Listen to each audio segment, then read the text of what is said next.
Microsoft, Infosys, Wipro లాంటి సంస్థలకు మా శ్రీధర్ బాబు గారు భూములు ఇచ్చారు. పెద్ద పెద్ద ఐటీ కంపెనీలు ఉండాలి, ఇక్కడ 50 అంతస్తుల బంగ్లాలు ఉండాలని వాళ్ళందరూ కట్టుకున్నారు. మరి మా అక్కల ఆడబిడ్డలు సంఘాలల్లో సమస్యలు ఉంటే ఎట్లా అని చెప్పి శిల్పారామానికి ఆనుకొని 3.5 ఎకరాలు 1000 కోట్ల రూపాయలు ఈరోజు ఇందిరా మహిళా శక్తి స్టాల్స్ పెట్టించి మా అక్కలకు విప్రో, ఇన్ఫోసిస్ మధ్యలో ఈరోజు 1000 కోట్ల రూపాయలు ఆస్తి ఆడబిడ్డలకు రాసిస్తే ఈరోజు ఆదిలాబాద్ అడవుల నుంచి అచ్చంపేట వరకు వాళ్ళు తయారు చేసిన వస్తువులు హైటెక్ సిటీ పక్కన ఈరోజు శిల్పారామం దగ్గర మీరు అమ్ముకునే వెసులుబాటు కల్పించినాం.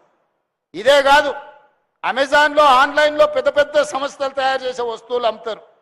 ఆ సంస్థతో మాట్లాడి మా ఆడబిడ్డలు తయారు చేసే తినుబండారాల నుంచి అన్ని ఆర్టికల్స్ ఈరోజు అమ్మడానికి అమెజాన్లో ఆడబిడ్డలకు అవకాశం కల్పించినాం.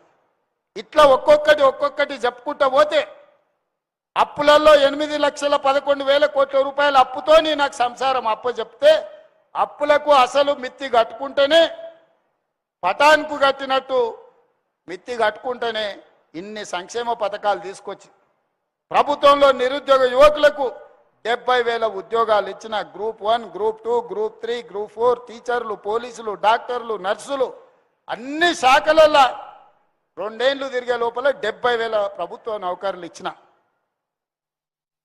పట్నం పెరిగింది, అవసరాలు పెరిగినాయి. డబుల్ బెడ్రూమ్ ఇండ్లు అన్నాడు. ఆనా పెళ్ళంటల కోట శ్రీనివాసరావు పైన కోడిని కట్టి కింద ఉత్తన్నం తిన్నట్టు పేదోళ్ళందరికీ ఊరిచ్చి చెప్పిండు ఆయన. కొడుకొస్తే ఆడు, కోడలు బిడ్డ వస్తే ఆడు ఉంటుంది, అల్లుడు వస్తే ఆడమంటాడు. కొడుకు కోడలకు ఉండాలి కదా, కోడి పిల్లను కుక్క పిల్లను ఉంటే కట్టేసుకోనిక ఉండాలి కదా. ఇందిరమ్మ ఇండ్లు, డబ్బా ఇండ్లు వద్దు, డబుల్ బెడ్రూమ్ ఇండ్లు ఇస్తా అన్నాడు. మరి ఇంతమంది వచ్చారు, అక్క ఎవరికన్నా వచ్చినాయి డబుల్ బెడ్రూమ్ ఇండ్లు ఇచ్చిండా? ఆడోటి ఈడోటి కడితే కూడా 50 కిలోమీటర్ల అవతల కట్టిరు. మనం పని చేసుకునేది ఇక్కడైతే, మనం పనిచేసే పరిశ్రమ ఇక్కడ ఉంటే, ఇండ్లల్లో పనిచేసే మనం ఇక్కడ కుదురుకుంటే, చిన్న దుకాణాలలో పనిచేసే వాళ్ళం పేదోళ్ళం 30-40 కిలోమీటర్ల అవతల కొల్లూరులోనో లేకపోతే మేడ్చల్ అవతలనో డబుల్ బెడ్రూమ్ ఇండ్లు కడితే మనం పోయేదేనాడు, ఉండేదేనాడు, మళ్ళీ వాపసు వచ్చేదేనాడు. ఈడ పని చేసుకొని మళ్ళీ పోయే వరకు పిల్లలు వండుకొని మధ్యరాత్రి అవుతుంది. సెకండ్ షో సినిమా నుంచి పోయినట్టు అవుతుంది. అవునా? ఎవడన్నా చేరిండా? అందుకే ఇవాళ మా శ్రీనివాసరెడ్డి గారు ఆలోచన చేశారు, నాతో పంచాయతీ పెట్టుకున్నాడు. ఇది చాలా విలువైన భూమి, నువ్వు ఇట్లయితే ఎట్లా అని. ఇక మనం మాట ఇచ్చినాం, కట్టాల్సిందే. మొదటి వరుస 1,00,000 ఇల్లు కట్టాల్సిందే. ఆయన రాజీవ్ స్వగృహాలు కడితే పేదోళ్ళకు కొంత లాభం అయింది. మళ్ళా ఎవ్వరు ఇండ్లు ఇయ్యలేదు. కట్టాలంటే కుక్కట్పల్లినే ఇవాళ 11 ఎకరాల భూమి ఎతికి 100 కోట్ల రూపాయలు ఈడ పాండబ్బ అంత జగ కావాలన్నా 20 లక్షలు కావాలి. కుక్కట్పల్లి పాండబ్బ పెట్టుకోనికి జగ అనుకుంటే 20 లక్షలు తక్కువ అవుతుంది కదా. మా అక్కలకు బాగానే తెలుసు కదా, రియల్ ఎస్టేట్ చేసే మా సోదరులు ఉన్నారు పైన నుంచి కింది వరకు. పాండబ్బ జగ 10 గజాలు కొనాలంటే కూడా ఇవాళ 20-30 లక్షలు, 2 లక్షలకు గజం తక్కువ నన్ను ఉందా? అట్లాంటిది ఇవాళ 11 ఎకరాల భూమిని ఇందిరమ్మ ఇండ్లు కట్టి ఇవ్వాల్సిందే. పేదోళ్ళకి ఇక్కడ పనిచేసేటోళ్ళకి ఇక్కడనే ఇవ్వాలి, ఎక్కడ ఉండేటోళ్ళకి అక్కడనే ఇండ్లు కట్టాలని ఒక మంచి సంకల్పంతో పొంగులేటి శ్రీనివాసరెడ్డి గారు ఒక అద్భుతమైన కార్యక్రమం తీసుకున్నాడు. ఆయనను హౌసింగ్ శాఖ అధికారులను నేను మనస్ఫూర్తిగా అభినందిస్తున్నా. మంచి కార్యక్రమాన్ని తీసుకున్నారు మీరు. ఆ ఏళ్ళ Kukatpally housing board colony Congress ఉన్నప్పుడే కట్టింది. రాజీవ్ స్వగృహ కాంగ్రెస్ ఉన్నప్పుడే కట్టింది. ఎంతోమంది ప్రభుత్వ ఉద్యోగులకు ఇండ్ల స్థలాలు, కాలనీలు ఆనాడు ఇచ్చినాం. ఇవాళ సాంప్రదాయమే దెబ్బతిన్నది. మళ్ళీ మీరు పేదలకు ఇండ్లు కట్టుకోవడానికి మనసు పెద్దది చేసుకొని కోట్ల రూపాయల విలువైన భూములను ఈరోజు పేదోళ్లకు ఈరోజు ఇస్తున్నారు. భూమికి మీ దగ్గర ₹1 తీసుకుంటలేం. కట్టడానికి అయ్యే ఖర్చులో ప్రభుత్వం 5 లక్షలు ఇస్తుంది, ఒక 5-6 లక్షలు మీరు ఇస్తారు. అంతేనా శ్రీనివాసరెడ్డి గారు? భూమి ఉచితమే కదా, భూమికి ఏం తీసుకోవు కదా. మీ ఎదురుగానే మాట చెప్పించిన మళ్ళా నాకు ఆఫీస్లో చెప్పి మళ్ళీ తర్వాత ఒకటి చెప్తే కష్టమని. మీకు ఇల్లు వచ్చిందంటే భూమికి అనా పైసా తీసుకోడు. రిజిస్ట్రేషన్ ఛార్జెస్ కూడా రద్దు చేయమని నేను అధికారులకు చెప్తున్నా. రిజిస్ట్రేషన్ ఛార్జెస్ కూడా తీసుకోవద్దు. కట్టే దాంట్లో అయ్యే ఖర్చే 5 లక్షలు నువ్వు మిగిలినవి వాళ్ళు ఇస్తారు. ఎందుకంటే ఇత్తేసి పొత్తుకూడాలని చెప్పారు వెనకటికి పెద్దోళ్ళు. ఏం వేయకపోతే మనకు జిమ్మేదారి ఉండదు. మీరు వచ్చి చూసుకొని కూడా చూసుకోరు.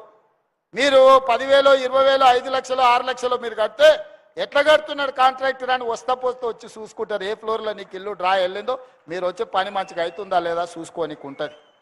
అందుకే నగరంలో పేదవాళ్ళ కోసం 1,00,000 ఇండ్లు కట్టాలని మొదటి విడతగా మంత్రి గారు మంచి సంకల్పంతో ఈరోజు ముందుకు వచ్చిండ్రు. ఈ ప్రాంతం ముఖ్యంగా కుకట్పల్లి కావచ్చు, కుత్బుల్లాపూర్ కావచ్చు, మేడ్చల్ కావచ్చు, లేకపోతే కంటోన్మెంట్, ఎల్బీ నగర్, ఉప్పలి నియోజకవర్గాలు నన్ను రాజకీయంగా నిలబెట్టిన ప్రాంతాలు, అత్యధికంగా పేదలుండే ప్రాంతాలు. ఇతర జిల్లాలు, ఇతర రాష్ట్రాలు, ఇతర దేశాల నుంచి పనులు చేయడానికి ఇక్కడ వలసలు వస్తున్న ప్రాంతం. వాళ్ళందరికీ మంచి పాఠశాలలు, మంచి వైద్యము, ఉండడానికి సొంత ఇల్లు ఇవ్వాలన్న ఆలోచన, వాళ్ళ కలల్ని మీరు కలలు కంటే ఆ కలల్ని పూర్తి చేసే బాధ్యత నేను తీసుకుంటున్నా. మీ సొంత ఇంటి కళ నెరవేరడానికి ఈ ప్రభుత్వం, మీ సోదరుడు రేవంత్ రెడ్డి 100% అండగా ఉంటాడు. అందుకే ఇవాళ ఎవరు ఎన్ని చెప్పినా ఇనకండ్రి. బస్సు ఉచితం వచ్చింది, సన్నబియ్యం వచ్చినాయి, 200 యూనిట్ల కరెంట్ వచ్చింది, 500 రూపాయల సిలిండర్ వచ్చింది, 70,000 ఉద్యోగాలు వచ్చినాయి, సిటీలో పనులు జరుగుతున్నాయి. ఆయల్లో ఓ దగ్గర గ్రామ పంచాయతీ, ఒక దగ్గర మున్సిపాలిటీ, ఓ దగ్గర మున్సిపల్ కార్పొరేషన్, ఓ దగ్గర జిహెచ్ఎంసీ. మా కూన శ్రీశైలం గౌడు బాధ కాదు. ఇట్లా తిరిగితే గ్రామ పంచాయతీ సర్పంచ్తో మాట్లాడాలి, అట్లా తిరిగితే మున్సిపల్ ఆయనతో మాట్లాడాలి, ఇటు తిరిగితే జవహర్ నగర్ మున్సిపల్ కార్పొరేషన్తో మాట్లాడాలి, లేకపోతే జిహెచ్ఎంసీ కమిషనర్తో మాట్లాడాలి. ఇన్ని రకాలుగా మాట్లాడాలంటే నాయకుడికి అర్థమయ్యే లోపలే 5 ఏళ్ళు అయిపోతుంది. అందుకే ఈరోజు సైబరాబాద్ మున్సిపల్ కమిషనరేట్ క్రియేట్ చేసి మీ రోడ్లు కానీ, మీ ఫ్లైఓవర్లు కానీ, మీ లేక్స్ కానీ, మీకు అవసరమైన విద్యుత్ కానీ, పాఠశాలలు పనిచేయడానికి నూతన కమిషనరేట్ ఏర్పాటు చేసి ఈరోజు హైటెక్ సిటీ దగ్గరనే 5 ఎకరాలల్లో 100 కోట్ల పైగా పెట్టి మున్సిపల్ కార్పొరేషన్ ఆఫీస్ని ఈరోజు కడుతున్న మంచి కమిషనర్ను మీకు ఇచ్చిన, మంచిగా పని చేయించుకోరు. మా గాంధీ గతంలో ఊకే సతాయిస్తాడు నన్ను, అన్నా నీళ్ళు వస్తలేవు, మోరి పోతలేదు, రోడ్ అయితే లేదు, ఇదైతే లేదు, అదైతే లేదని. కార్పొరేషన్ చేసి కొత్త కమిషనర్ ఇచ్చినాక గాంధీ నా జోలికే వస్తలేడు. ఏదైనా ఉంటే అక్కడనే పని చేయించుకుంటాడు, మంచి జరుగుతుంది. అట్లనే మీరు కొనుక్కున్న భూమి ఏదైనా కారణం చేత 22A పడి ఉంటే మీరు కొనుక్కున్న భూమి ఏడికి పోదు, 1 ఇంచు కూడా ఏదికి పోదు. నేను ఇస్తున్న జమనాత్ ఇస్తున్నా, మీకు భరోసా ఇస్తున్నా. మీ భూమి మీకు అధికారులతో మాట్లాడి మీరు రిజిస్ట్రేషన్లు చేసుకున్నట్టు అన్ని ఆదేశాలు ఇస్తా. ఒక్క సర్వే నెంబర్లు 500 ఎకరాలు ఉంటే కోర్టు ఆర్డర్ ఇస్తే ఆ సర్వే నెంబర్ మొత్తం 22A ప్రొహిబిటెడ్ లిస్టులో పెడుతున్నారు. అందుకే బై నెంబర్లు ఇచ్చి కేసున్న 2 ఎకరాలు 4 ఎకరాలు 5 ఎకరాలు ఉంటే, కోర్టు ఆదేశాలు ఉంటే, ప్రభుత్వ భూమి ఉంటే వాటిని పక్కన పెట్టి మిగతా మీరు కొనుక్కున్న భూములు, మీరు కట్టుకున్న ఇండ్ల భూములు రిజిస్ట్రేషన్ అయ్యేటట్టు 100% మీకు మంచి జరిగేటట్టు చేస్తా. ఎవరు ఆందోళన చెందాల్సిన పని లేదు. కొంతమంది కోర్టులు పెట్టి సోషల్ మీడియాలో పెడుతురు. నిజం పెడితే మంచిదే, ఎవడన్నా నమ్ముతాడు. అబద్ధాలు పెడితే అవలగాడు అనుకుంటారు. ఈ అబద్ధాల సంఘాలకు ఈరోజు అసోసియేషన్లు పెట్టుకొని కోట్లు ఖర్చు పెట్టి కొంతమంది అబద్ధాలు ప్రచారం చేస్తారు. మీరు కూర్చొని ఆలోచన చేయండి. 10 ఏళ్ళు ఆసారు ఏం చేసిండు, 2 ఏళ్ళు మీ తమ్ముడు ఏం చేసిండో మీరు లెక్కేయండి. ఆయన ఇచ్చింది ఏదన్నా ఆపినా, ఆయన ఇచ్చింది ఏదన్నా గుంజుకున్నానా, ఆయన ఏదన్నా సంపాదించి ఆడ పెడితే నేను తీసుకుపోయాను తాకట్టు పెట్టినా, ఒక్కసారి ఆలోచన చేయండి. అన్ని మోసుకుంటూనే ఆయన ఇచ్చిన 8,11,000 కోట్ల రూపాయలు అప్పులు, అసలు మిర్తి ప్రతి నెల 7,000 కోట్ల రూపాయలు, సంవత్సరం తిరిగితే 75-80 కోట్ల రూపాయలు ఆయన చేసిన అప్పులకు నా తల తాకట్టు పెట్టి నడువు వంగిపోయిన అప్పు కడితేనే రూపాయి కూడబెట్టి ఇన్ని మంచి పనులు చేస్తున్నా. నాకు వయసు ఉంది, ఓపిక ఉంది, మీకోసం పని చేయాలన్న సంకల్పం ఉంది. విధ్వంసమైన తెలంగాణను వికాసం వైపు నడిపించడానికి రోజుకు 18 గంటలు పనిచేసే శక్తి దేవుడు నాకు ఇచ్చిండు. అన్ని అవకాశాలు అయిపోయినాక అదృష్టం అనేదే సమస్య అయినప్పుడు